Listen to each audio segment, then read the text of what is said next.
La primera no es sobre mis conocimientos.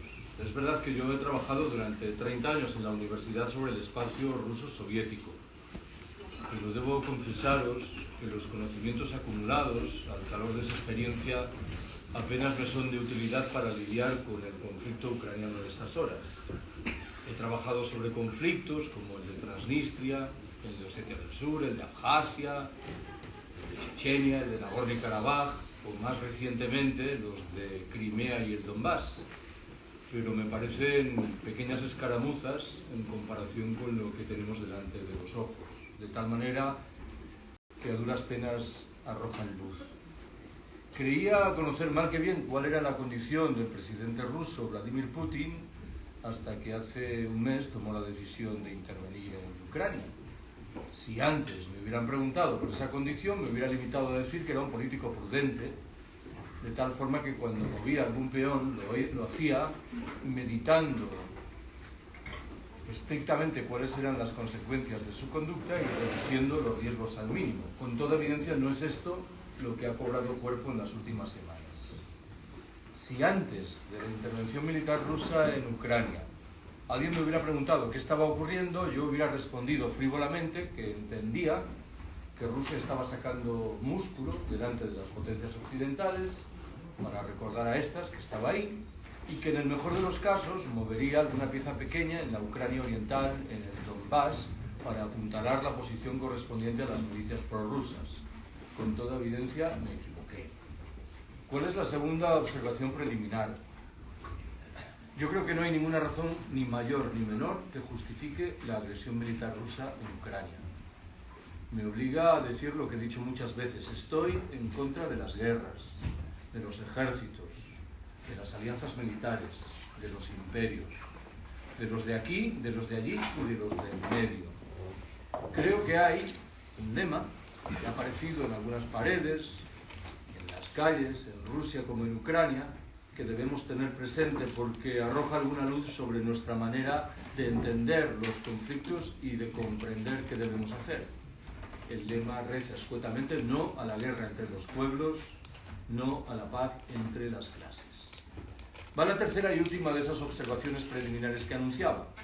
He traído un buen número de copias de este libro, Rusia frente a Ucrania, cuyas dos primeras ediciones vieron la luz en 2014 al calor de las crisis ucranianas de aquel año.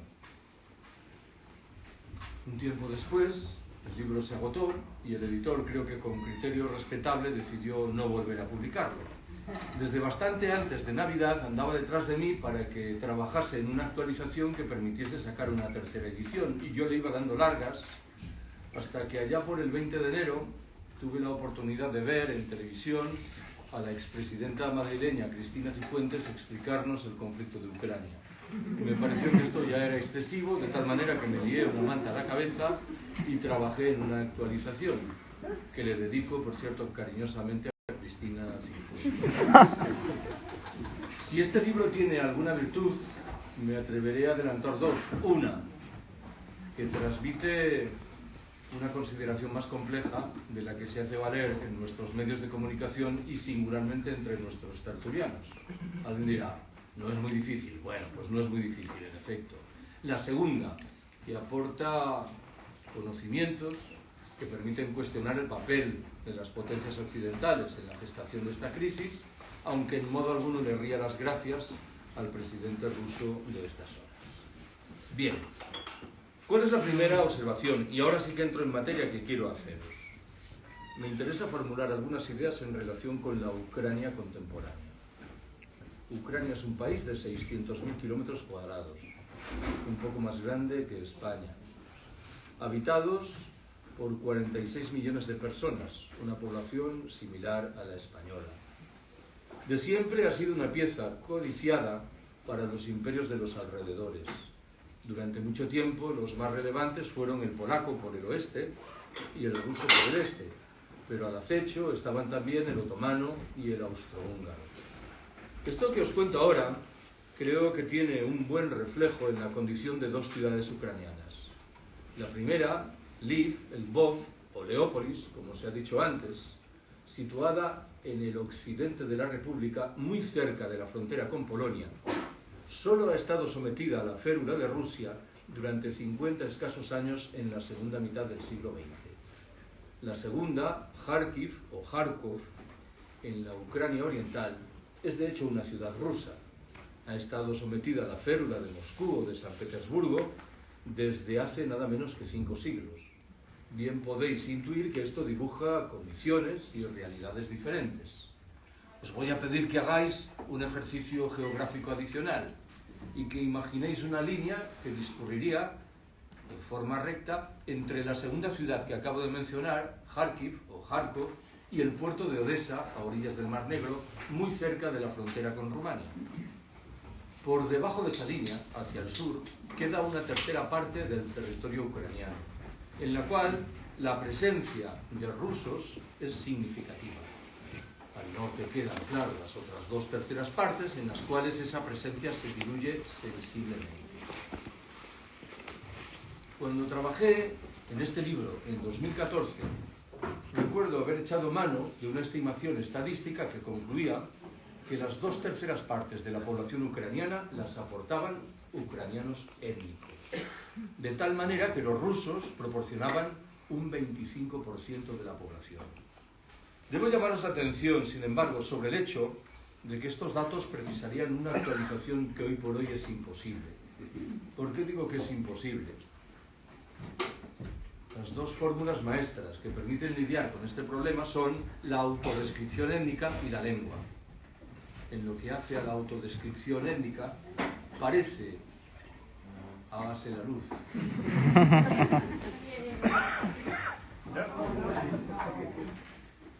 Parece que es legítimo concluir que muchas personas han podido modificar esa autoadscripción en el transcurso de los 10 últimos años al calor de las crisis sucesivas. Lo de la lengua no es mucho más claro. Sobre el papel podríamos decir que quienes tienen el ucraniano como lengua materna son ucranianos o ucranianas, y quienes tienen el ruso, en cambio, son rusos o rusas. Pero debo recordaros que en 2014 había nada menos que 6 millones de ciudadanos ucranianos que tenían el ruso como lengua materna y, sin embargo, se autodescribían como ucranianos, lo cual, de nuevo, invita a recelar de la claridad de esas cifras. Tengo que formular un par de apreciaciones sobre el escenario político ucraniano de los últimos 30 años, desde que en 1991 se independizó la República de Ucrania. El primero me obliga a recordar que hace un tiempo alguien adujo que el Parlamento ucraniano era el más monetizado del mundo, para ilustrar la tesis de que en él tomaban asiento de manera abrumadoramente mayoritaria grandes fortunas. O, por utilizar el término que se ha extendido en nuestra jerga, oligarcas. También hay oligarcas ucranianos, proceden en su mayoría del oriente del país. El segundo dato importante me obliga a subrayar que en 2004 se registró en Ucrania la llamada Revolución Naranja. En adelante, durante años, se sucedieron en la presidencia de la República y en la presidencia del gobierno figuras políticas que tendíamos a describir como prorrusas o prooccidentales. Creo yo que ninguna lo era en plenitud. ¿En qué sentido afirmo lo anterior? Cuando un candidato presuntamente prooccidental, Yushchenko, accedió a la presidencia del país, tuvo al final que pactar con Moscú. De la misma manera que cuando años después otro candidato, Yanukovych, convencionalmente descrito como prorruso, tuvo que pactar con la Unión Europea. Esto que os cuento ahora creo que tiene un reflejo interesante en el resultado de una encuesta de hace 10 años que concluía que en Ucrania había una liviana mayoría de población partidaria de mantener una relación fluida con Rusia. Pero muy poco por detrás había una bolsa muy importante de habitantes que le otorgaba mayor prioridad a mantener una relación fluida con la Unión Europea, en el buen entendido de que cuando estos 2 proyectos se presentaban como opuestos, los respaldos que recibían bajaban muchos enteros. Extraigo una conclusión. Creo que la mayoría de la población ucraniana entonces era partidaria de que su país oficiase como una suerte de puente entre la Europa occidental y la Europa rusa, un proyecto que infelizmente no han dejado que adquiera carta de naturaleza. Sabéis, en fin, y termino mis observaciones sobre Ucrania, que en 2013 y 2014 se sucedieron en el país varias crisis. La primera se registró en los meses finales del primero de esos años, en la forma de manifestaciones multitudinarias en las plazas centrales de las principales ciudades y singularmente en la plaza Maidán de Kiev, la capital. Creo yo que en esas manifestaciones se dieron cita dos flujos de corte muy diferente. El primero lo aportaban movimientos sociales que contestaban legítimamente la ignominia de la corrupción del gobierno de Yanukovych.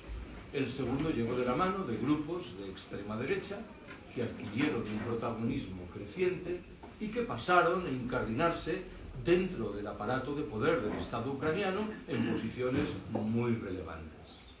En febrero de 2014, el presidente que acabo de mencionar, Yanukovych, abandonó el país en virtud de lo que en Moscú se describió con argumentos no despreciables como un golpe de Estado, aunque tendré que admitir que el escenario era mucho más complejo y se prestaba a otras interpretaciones.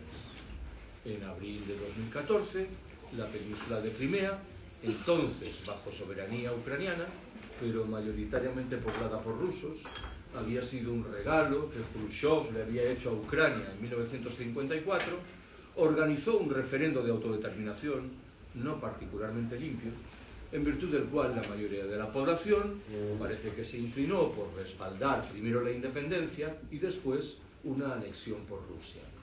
En las semanas siguientes estalló una guerra, la del Donbass, que en los hechos se ha prolongado hasta hoy y que, según una estimación que corría por ahí, se ha saldado con 14.000 muertos, muchos de ellos provocados por bombardeos indiscriminados del ejército ucraniano sobre la población civil local. ¿Cuál es la segunda observación que quiero haceros? Me interesa aislar 6 elementos que creo permiten aportar datos de entorno para explicar lo que está sucediendo en el último mes en Ucrania. ¿Cuál es el primero de esos elementos? Rusia, a mi entender, lo ha probado todo, o casi todo, en su relación con el mundo occidental. Y entre lo que ha probado ha estado la búsqueda de una relación cordial que en algún momento ha llegado a ser sumisa. Esto ha sucedido durante 2 etapas razonablemente prolongadas. Entre 1991 y 1990,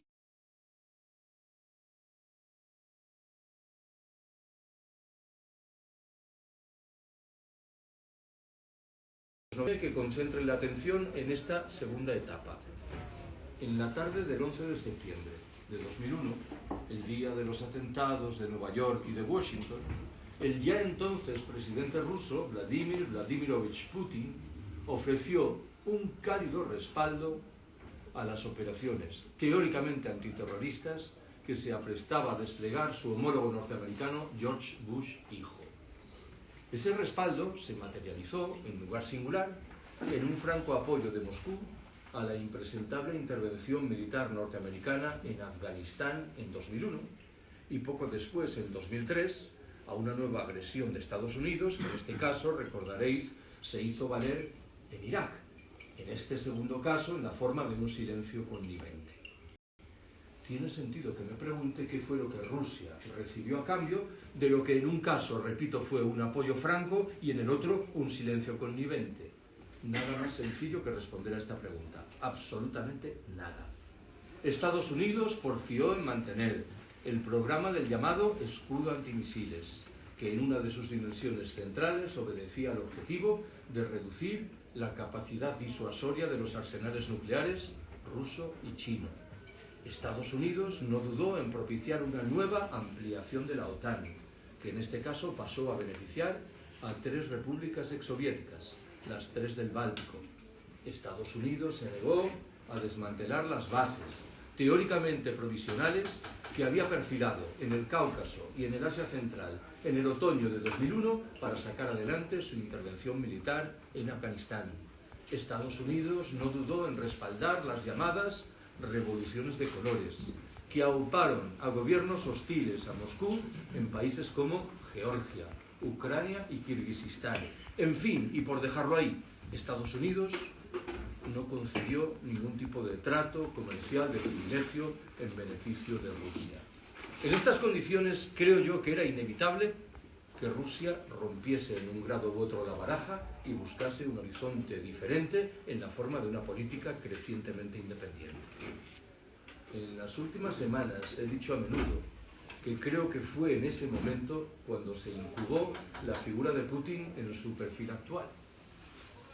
O he dicho de manera más precisa que Putin es en buena medida el producto de la prepotencia occidental. Permitidme que subraye el vigor de lo de en buena medida.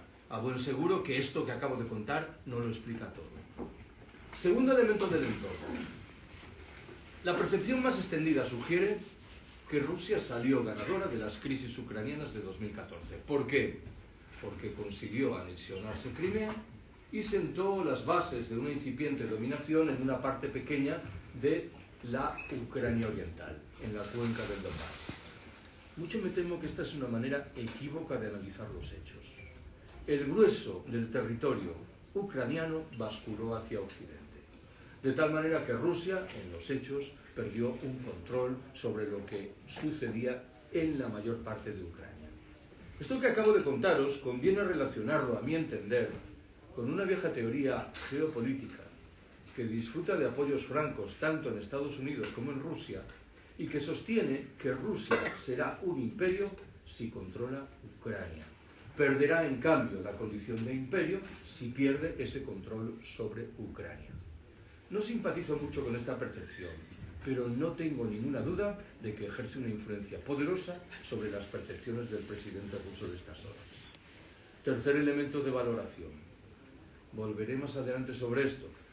Yo creo que el conflicto ucraniano de hoy no es el producto de una confrontación entre sistemas políticos, modelos económicos o cosmovisiones ideológicas.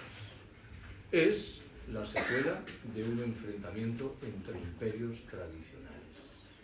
Permitidme que concentre la atención en uno de los elementos que he descartado, lo de las cosmovisiones ideológicas. A buen seguro que sabéis que el presidente ruso, Putin, ha señalado en repetidas ocasiones en las últimas semanas que uno de los propósitos centrales de la intervención militar de su país en Ucrania es desnazificar esta última. He señalado antes que no cabe duda de que en muchos estamentos de poder en Ucrania hay grupos y gentes de extrema derecha. Pero describir Ucrania como un país de extrema derecha es simplificar algo mucho más complejo. En el Parlamento ucraniano, de hecho, no toma asiento ninguna fuerza política de extrema derecha. Yo me temo que el riesgo que está ahí es que la desnazificación putiniana de Ucrania se traduzca en una renazificación a través de la presencia del ejército ruso. Me interesa más, sin embargo, lo que ocurre del otro lado del espejo. No acierto a entender qué ven aquellas personas que consideran que del lado de Rusia o de sus aliados en el Donbass hay un proyecto antifascista. ¿Cuál es la naturaleza del modelo alentado por Putin y por sus aliados en el Donbass? Proyecto imperial militar, nacionalismo étnico, defensa de los valores tradicionales y de la familia, Iglesia ortodoxa, economía claramente dirigida por un puñado de inmorales oligarcas que se hicieron con el control de buena parte de la economía pública soviética de antaño. En fin, lacerantes desigualdades sociales. Repito, no sé qué pueda tener que ver todo esto con un proyecto antifascista. Cuarto elemento del entorno. Tengo que hacer alguna referencia a la discusión relativa al gas natural. Se ha dicho muchas veces, aún seguro que lo sabéis, que la Unión Europea, y en singular alguno de los Estados miembros, arrastra una delicada dependencia con respecto a los suministros del gas natural ruso. Es verdad, pero a menudo olvidamos que la dependencia es mutua. Rusia no tiene hoy por hoy, ni en el corto ni en el medio plazo, ningún comprador alternativo para su gas, y necesita como agua de mayo las divisas fuertes que le llegan por conducto de sus exportaciones de materias primas energéticas. Hace un par de semanas o tres, colgué en las redes sociales un comentario irónico que sugería que si alguien quiere salvar el pellejo en la Ucrania de estas horas, está claro qué es lo que tiene que hacer: plantar su tienda de campaña en las cercanías de un gasoducto. Nadie bombardea los gasoductos, ni el ejército ruso ni el ejército ucraniano. En 2006 y 2009 se registraron sendas crisis del gas en la relación entre Rusia y la Unión Europea. Tenían su origen en desavenencias comerciales entre Rusia y Ucrania y se tradujeron en el hecho de que durante unas pocas horas dejaron de fluir los suministros de gas ruso camino de la Unión Europea. En 2014, como ya sabemos, se abrió camino una guerra sangrienta en el Donbass, saldada probablemente, lo repito, con 14.000 muertos. Nunca se interrumpieron los suministros de gas, pese a que Rusia y la Unión Europea se lanzaban a la cabeza todos los trastos verbales imaginables. Quinto elemento de valoración. Creo que tendremos que acostumbrarnos a lidiar con conflictos sucios, en los cuales la condición de los agentes que operan sobre el terreno deja mucho que desear. Lo digo de otra manera. Me parece que en el futuro va a haber pocos conflictos de la textura de los de Palestina o el Sáhara Occidental, en los cuales es muy sencillo identificar agresores y víctimas. Pongo un ejemplo de lo que quiero decir. La percepción que todos los agentes que operan sobre el terreno en Ucrania han blandido en relación con el derecho de autodeterminación. Lo han postulado cuando les ha interesado y lo han olvidado cuando no les interesaba. Estados Unidos ha rechazado ese derecho en Abjasia, en Osetia del Sur o en Crimea, pero lo ha defendido en Kosovo. La posición de Rusia sobre el papel era más consecuente. Que fuera consecuente no quiere decir que fuera la mía. Me limito a señalar que Rusia durante muchos años negó palmariamente el principio de libre determinación, hasta que llegó abril de 2014 en Crimea y decidió esgrimirlo en provecho propio. Doy un salto más, el sexto y último. Quiero hacer alguna observación sobre el papel que en la trastienda desempeña un país muy lejano, China. Hay gentes que piensan que Rusia va a salir adelante de esta crisis y va a sortear en singular las sanciones económicas internacionales porque va a acrecentar sensiblemente los flujos comerciales y económicos con China. Os invito a recelar de la claridad de este argumento. Aunque la relación bilateral ruso-china es cordial, los problemas están ahí. Podría resumirlos en tres. Primero de ellos, el tamaño de las economías respectivas. Cuando la Unión Soviética se desintegró en 1991, el tamaño de la economía rusa era muy similar al de la economía china.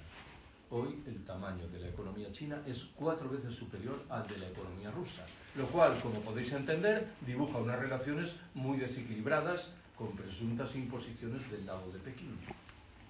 También hay diferencias en lo que hace a la percepción de las relaciones internacionales que defienden los dirigentes chinos y los rusos. A los ojos del primero, el planeta sigue marcado por una lógica bipolar, de tal manera que habría dos grandes potencias, Estados Unidos y la propia China, que habría venido a sustituir a la vieja Unión Soviética en este papel. La percepción rusa, moderadamente adaptada a la postración del país, defiende en cambio un planeta marcado por relaciones multilaterales, en virtud de las cuales habría media docena de grandes potencias que tendrían que negociar entre sí. Estados Unidos, la Unión Europea, la propia Rusia, China, probablemente Japón o la India. Hay un tercer elemento de disonancias. Desde mucho tiempo atrás, las relaciones comerciales bilaterales no acaban de salir adelante. ¿Por qué?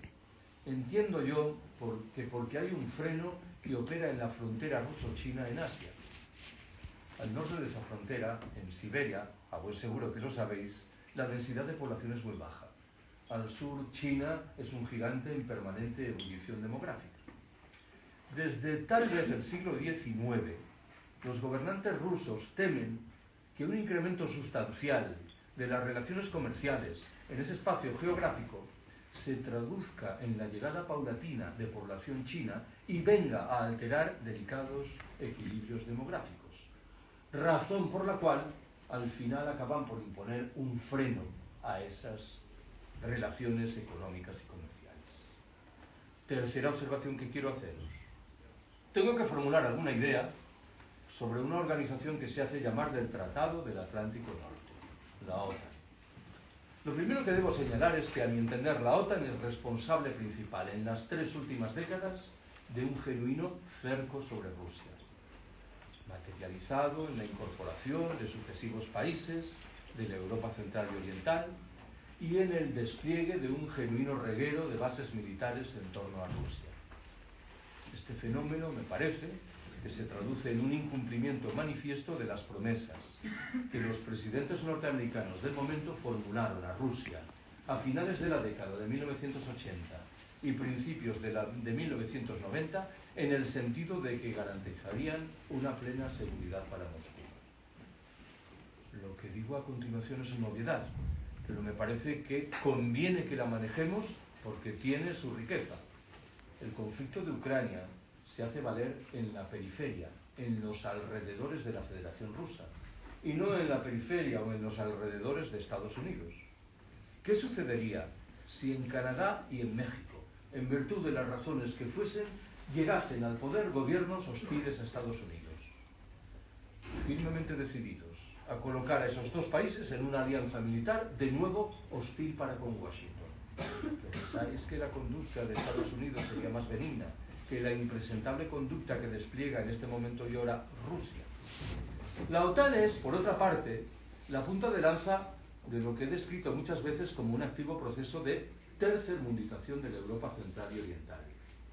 ¿Qué es lo que, fanfarria retórica aparte, buscan nuestros empresarios en esos países? Una mano de obra barata que explotar, materias primas razonablemente golosas y mercados más o menos prometedores. Ni siquiera creo que tenga demasiado sentido identificar a la OTAN con la causa de la democracia. No me voy a adentrar en este caso en ninguna discusión sesuda sobre las miserias de la democracia liberal. En otro momento tocará. Me voy a limitar a utilizar un argumento muy prosaico.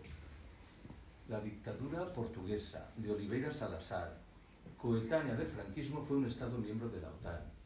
Lo es en estas horas la Turquía de Erdogan, responsable de un genocidio en toda regla en el Kurdistán. Lo son la Polonia y la Hungría de los gobiernos de la extrema derecha.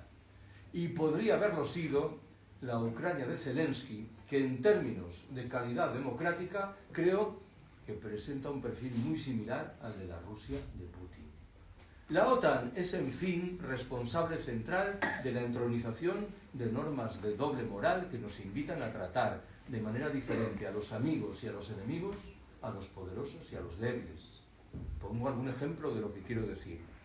Hace unas semanas, y de nuevo con vocación irónica, coloqué un tuit que mal que bien decía: me parece muy bien que a los deportistas rusos se les prohíba participar en las competiciones internacionales. Es un paso adelante. Con certeza, en los próximos años podremos comprobar que cuando Estados Unidos o Israel cometan las tropelías a las que nos tienen acostumbrados, sus deportistas serán privados del derecho a participar en las competiciones internacionales.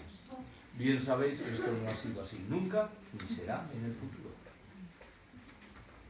Vaya por delante que yo tengo el máximo respeto y admiración por las gentes que se entregan en estas horas a la solidaridad con la población ucraniana obligada a abandonar su país en virtud de una agresión militar indefendible.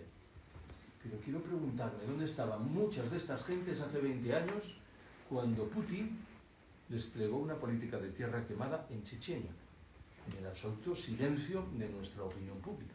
En fin, he oído muchas veces en los últimos días que lo que ocurre en Ucrania carece de antecedentes.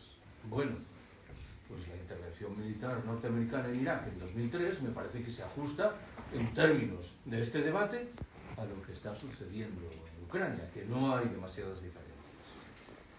Cuarta apreciación que quiero haceros. Tengo por fuerza que descender de la mano de la reflexión sobre lo que sucede en Ucrania en estas horas. ¿Cuál es mi primera consideración al respecto? Vuelvo al principio, cuando confesé que mis conocimientos eran muy limitados. Si alguien me pregunta por qué Rusia ha intervenido militarmente en toda regla en Ucrania, responderé que no lo sé.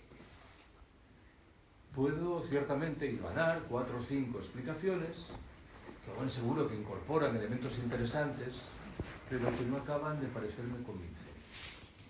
¿Cuál es la primera de esas explicaciones? Como quiera que el escenario económico y social ruso es bastante delicado, Putin habría buscado en Ucrania una rápida victoria militar que permitiría acallar las protestas y los descontentos internos de la mano de una operación de carácter imperial. La tesis no acaba de convencerme. El escenario económico y social ruso es malo desde hace una década, pero tampoco me atrevería a describirlo como tétrico. Al margen de lo anterior, habría que explicar por qué ahora. ¿Por qué no intervino en Ucrania hace 8 años o por qué no podría intervenir dentro de 5? La segunda de las explicaciones sugiere que Rusia, o en particular su presidente, habría sido víctima de un ascenso imperial militar que le habría aconsejado restaurar por la vía de la fuerza y con enorme rapidez el control de Moscú sobre el conjunto del territorio ucraniano y sacar músculo de nuevo delante de las potencias occidentales. El problema en este caso es que no parece que esta tesis, que parece apuntar a la idea de que Putin habría enloquecido, tenga demasiado fundamento. Rusia es un país complejo y el proceso de toma de decisiones a buen seguro que lo es también, de tal manera que en él participan instancias del poder político, económico y militar, por mucho que ese poder esté muy concentrado en la figura del presidente. Una tercera explicación entiende que Rusia habría intervenido en Ucrania para hacerse con el control de materias primas no energéticas muy golosas como las que atesora el territorio de esa república. Me temo que esta explicación es singularmente débil. A Rusia le faltan muchas cosas, pero entre ellas no están las materias primas. Es el país con mucho más rico del planeta. En un cuarto escalón, y de la mano de una explicación más o menos conspiratoria, podríamos aducir que Rusia habría mordido el anzuelo, que le habrían tendido las potencias occidentales, y singularmente Estados Unidos, con la vista puesta en poner en marcha un procedimiento que permitiría deshacerse del régimen liderado por Vladimir Putin. Aunque esta explicación permite colocar algunas piezas del rompecabezas, parece conducir a la conclusión de que nuestros gobernantes arriesgan mucho, porque lo que está hoy en juego es extremadamente delicado, como intentaré subrayar inmediatamente, con lo cual tampoco encaja por completo. En los últimos días me he dejado llevar por la tentación de agregar una quinta y última explicación, que no lo sería tanto de por qué Rusia habría intervenido en Ucrania, sino de por qué Rusia está fracasando en Ucrania. Hay un rumor relativamente extendido que sugiere que la cúpula de los servicios de inteligencia y de seguridad rusa está retenida por haber proporcionado información falsa, bueno, más que falsa, equivocada en lo que respecta a las prestaciones del ejército ucraniano. La tesis en este caso sugiere que Putin habría penetrado en Ucrania esperando una campaña muy rápida, quirúrgica, de 3 o 4 días, de tal manera que no habría dado tiempo siquiera a articular sanciones internacionales y habría deseado zanjar el conflicto de manera muy sencilla. Con toda evidencia esto no ha ocurrido. Cuando he leído en los últimos días algún artículo que escarba en esta tesis, me han venido a la cabeza algunas de las imágenes de una película que probablemente habéis visto, El hundimiento, sobre los últimos días de Hitler. Parece que Hitler se negaba a ser asesorado por los expertos. Hay quien dice que a Putin le está pasando lo mismo. Bueno, vuelvo a la tesis inicial que estaba manejando. Ninguna de estas explicaciones me llena de contento, aunque todas incorporen elementos de interés. Segunda apreciación. Sobre el papel es más fácil responder a otra pregunta relativa a qué es lo que Rusia desea alcanzar en términos militares en Ucrania. Digo sobre el papel porque hasta hace 8 o 9 días iniciaba mi respuesta a esta cuestión sugiriendo que es evidente que Rusia no desea sin más apuntalar su dominio sobre la Ucrania oriental. Si ese fuera su objetivo, no tendría sentido explicar una intervención militar terrestre que pretende o pretendía conquistar Kiev u Odessa a centenares de kilómetros de la Ucrania oriental. A partir de aquí se abrían varias hipótesis de trabajo. Había analistas que entendían que Rusia lo que deseaba era privarle a Ucrania de una salida al Mar Negro. Había quienes consideraban que el propósito ruso era controlar las tierras ucranianas situadas al este del río Dnieper. Y había quien sostenía que Rusia se proponía controlar todo el territorio ucraniano. Las únicas informaciones razonablemente fidedignas de las que disponemos en relación con esto llegan de las conversaciones de paz que se han venido manteniendo. Sobre el papel, lo que Rusia desea imponer en esas conversaciones son dos cosas. Una, que Ucrania reconozca su soberanía sobre Crimea y sobre la Ucrania oriental, en el buen entendido de que no está claro qué se entiende por Ucrania oriental, es un concepto un poco vaporoso. Y dos, que Ucrania quede convertida en un estado neutral y adquiera un compromiso expreso de no sumarse a la OTAN. Tampoco esta segunda demanda presenta un perfil demasiado claro. ¿Por qué? Porque uno puede tener en la cabeza dos modelos diferentes de neutralidad, el modelo finlandés o el modelo bielorruso. Finlandia es un Estado miembro de la Unión Europea, aunque no sea miembro de la OTAN, y despliega una política exterior relativamente independiente, todo lo independiente que puede ser una política exterior en el planeta en el que vivimos. Bielorrusia, en cambio, es un aliado dócil de Moscú, hasta el punto de que resulta un poco difícil aceptar la tesis de que es un país neutral.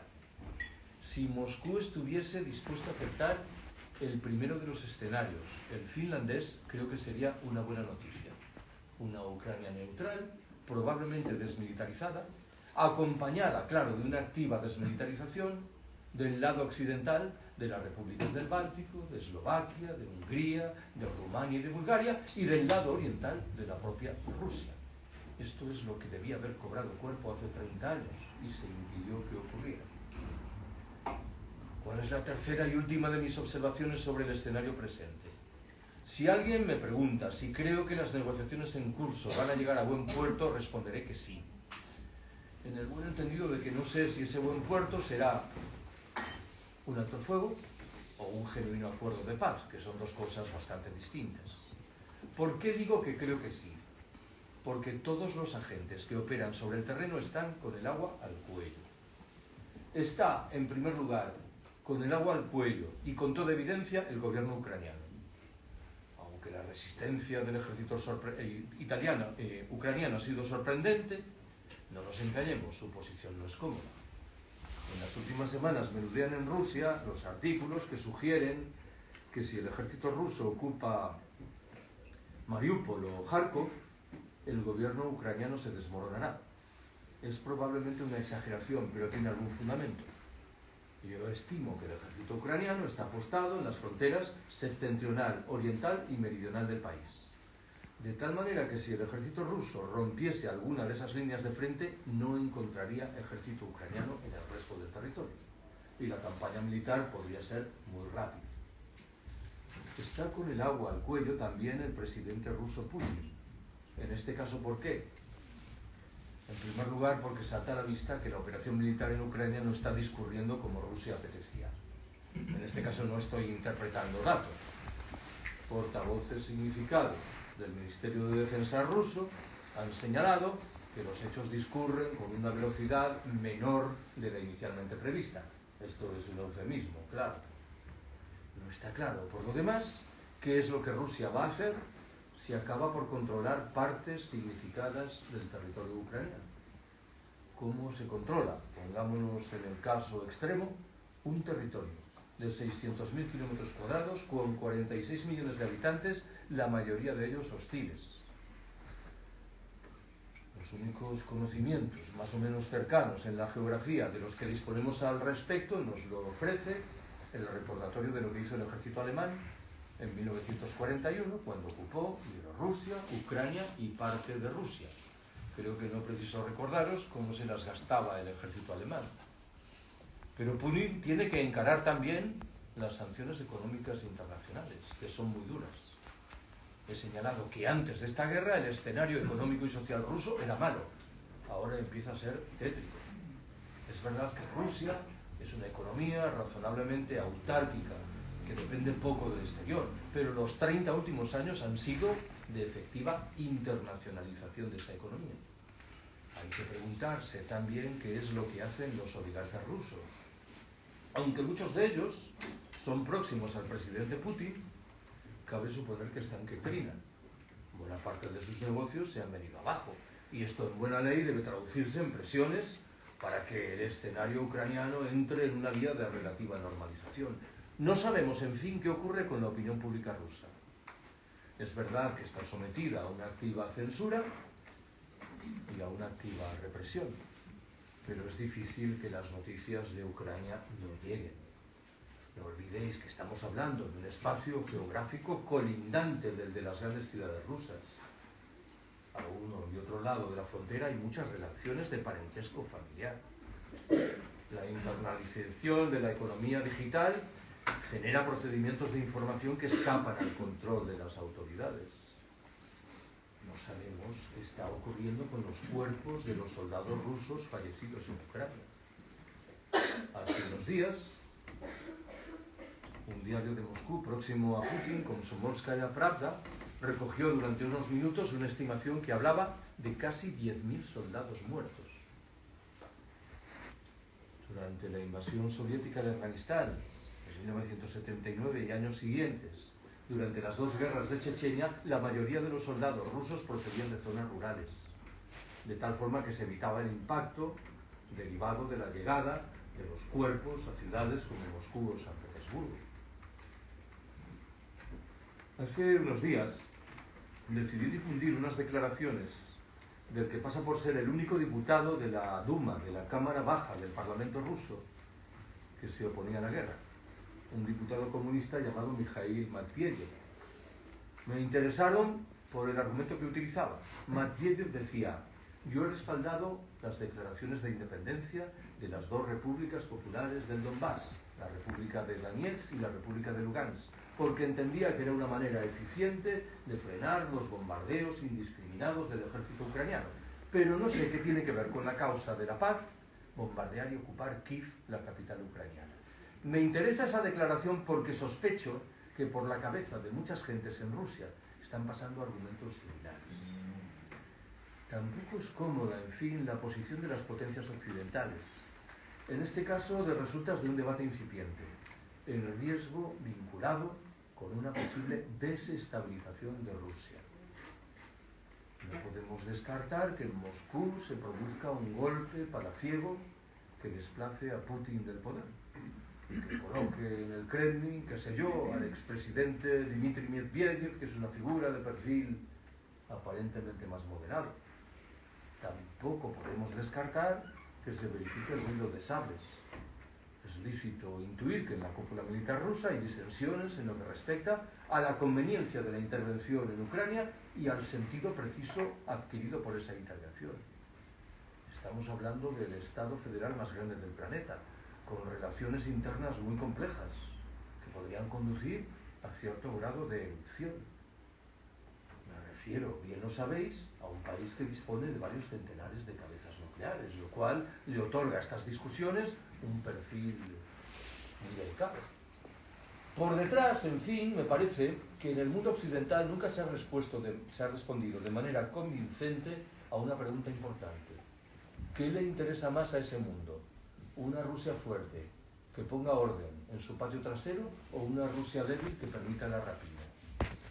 No sé si adelantar la sospecha de que las potencias occidentales acabarán por apuntalar a Putin, en la medida en que entenderán que es una garantía de la estabilidad en Rusia frente a un riesgo de desintegración del Estado. Por eso digo que en cualquier caso nuestros países también están con el agua al cuello.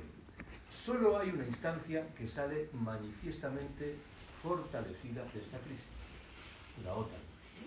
La OTAN ha recibido un regalo inaudito del lado del presidente ruso de estas horas.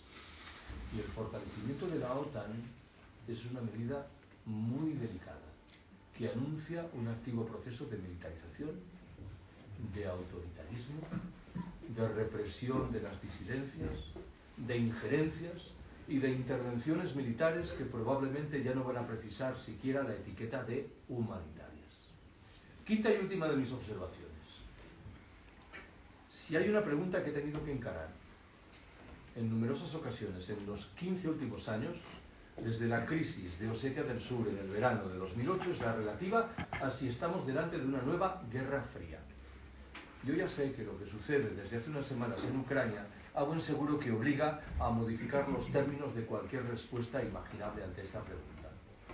Pero yo prefiero transmitiros la respuesta tal y como la he formulado durante estos 15 años, porque creo que tiene la virtud de incorporar la mención de un dato principal.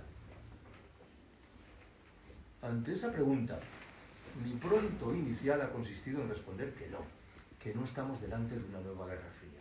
¿Por qué? Por dos razones. La primera me obliga a recordar que las partes teóricamente enfrentadas comparten el mismo sistema económico, el capitalismo. Bien, es verdad que se trata de dos capitalismos trufados por modulaciones más o menos diferentes. Esto significa que esos dos capitalismos comparten intereses comunes. Me remito a lo que dije antes de manera muy rápida sobre el negocio del gas natural. La segunda razón es que, de nuevo, hay disparidades alarmantes entre los dos bandos teóricamente enfrentados. Según una estimación, que admito que es controvertida, hay 4 Estados miembros de la OTAN, cada uno de los cuales, por separado, exhibe un gasto militar superior al ruso. Hablo de Estados Unidos, de Francia, del Reino Unido y de Alemania. Esto dibuja claro capacidades y prestaciones sensiblemente diferentes. En el buen entendido, ciertamente, de que Rusia es una potencia nuclear y esto equilibra un tanto las prestaciones de unos y de otros. Habréis observado que he introducido mi respuesta diciendo: mi pronto inicial consiste en responder que no. ¿A qué viene esta cautela del pronto inicial? Creo yo que un elemento que estaba presente, aunque semioculto, en la Guerra Fría tradicional, se revela hoy con singularísima fuerza. ¿En qué estoy pensando? En la Guerra Fría tradicional, la librada por los Estados Unidos y la Unión Soviética entre 1948 y 1991, sobre el papel lo que primaba era una confrontación ideológica. Se enfrentaban, por un lado, el capitalismo liberal occidental y eso que con un enorme equívoco hemos dado en llamar el comunismo soviético. Creo yo que por detrás de esa aparente confrontación ideológica había una colisión entre entre imperios. La Unión Soviética había heredado buena parte de la lógica imperial del zarismo y otro tanto sucedía del lado occidental al calor del imperio incipiente norteamericano y de los restos de imperios como el alemán, el francés o el inglés. Pues bien, creo yo que esto es lo mismo que viene a explicar hoy el conflicto. Nos encontramos ante una colisión convencional entre imperios, de tal manera que, repito lo que dije antes, no acierto a apreciar qué relieve tienen aquí sistemas políticos, modelos económicos o cosmovisiones ideológicas. Esa confrontación me invita a repetir lo que dije al principio. Estoy en contra de las guerras, de los ejércitos, de las alianzas militares y de los imperios, de los de aquí, de los de allí y de los del medio. Y creo que debemos extraer las conclusiones saludables que se derivan de ese lema que antes invoqué y que reza: no a la guerra entre los pueblos, no a la paz entre las clases. Gracias por haberme escuchado.